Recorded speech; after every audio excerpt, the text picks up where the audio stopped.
Hello and welcome to Matt Loves Eurovision. It's my Eurovision 2025 Top 37 countdown. It's place number 17. It's Iceland, Vibe and Roa.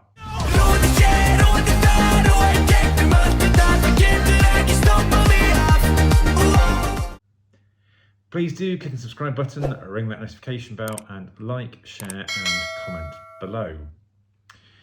We're off to the land of ice and fire now, and also to the home of Husavik and Jaja Ding Dong. Iceland are the only Nordic country who have yet to win Eurovision, and it remains one of the great unanswered questions of the contest of whether they would have done it in 2020 when their song that year went viral across the world, but of course the contest was cancelled. They've had a couple of poor years now. Their last qualification, though, in 2022, that was sung in Icelandic. And this year's entry from Vibe is also in Icelandic. So will that signal a change in fortune for them? Now, Vibe are a duo of two brothers, Halfdan and Matthias. And while they are not twins, there is an age gap of around 18 months between them. The similarities between them and a certain other pair of blonde-haired brothers who were at Eurovision is definitely there. They've been called the Icelandic Jedward, and they have been more than happy, really, to be labelled as such. And they were actually they were really happy to meet Jedward at the London Eurovision party, I believe. Now, the music is kind of a mixture of kind of electropop, electronic, and also hip hop. The first released music quite recently, just back in 2022. They're still quite young, around 21, 22, I think. They entered the Icelandic national final last year. They got through the semi-finals into the final, where they finished fourth. But they came back this year, and this time they won the final. They won the contest. They won both the jury and the public vote with their song Roa. So with song Roa, it is time to grab your paddles, and as rowing is what this song is actually all about. Yes, that's the translation of Roa, it's row. Rowing, it could be metaphorical or real, but it's rowing no matter the weather, how rough the seas are, rowing even to Greenland, very topical, or somewhere even more remote.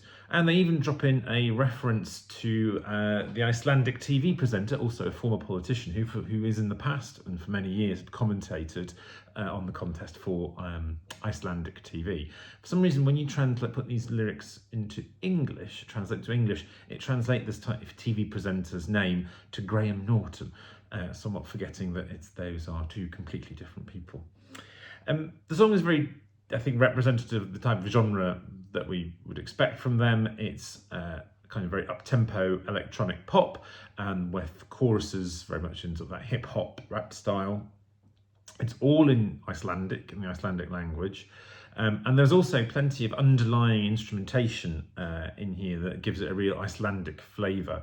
I'm pretty sure those are Icelandic folk instruments you can hear. Yes, there's some similarity with Irish and Norwegian folk instruments, but there is a historical connection there.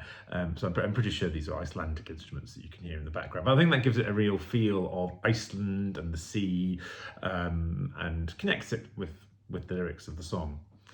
Now, I do really enjoy this. It is a lot of fun, and while their live performance is more than a little chaotic, I think it's fair to say, that's all kind of part of their natural character. They were interviewed as part of the official Eurovision podcast, and a recording, and that was just before the London Eurovision party, which I went to. And they were such fun characters, even then as well. Really cheeky, very funny. The accents are great. Perhaps you might need a little break from the energy and chaos every now and then, but they are very, very endearing indeed. And that, I think, comes across in their performance as well. And I really think, actually, singing and rapping in Icelandic works really well for this song. Now, Vibe had perhaps largely been written off as likely qualifiers earlier in the season, but I think as time has gone on, there have been more glimmers that there is a path for them into the final. I think some of the kind of the energy and the vibe that they bring at the pre-parties has kind of filtered down a little bit. They have been given the honour of opening Eurovision for whole of Eurovision 2025 because they are the first to perform in the first semi-final. And I think, and this is where I'm happy if someone can correct me if this is not correct, but I think this might be.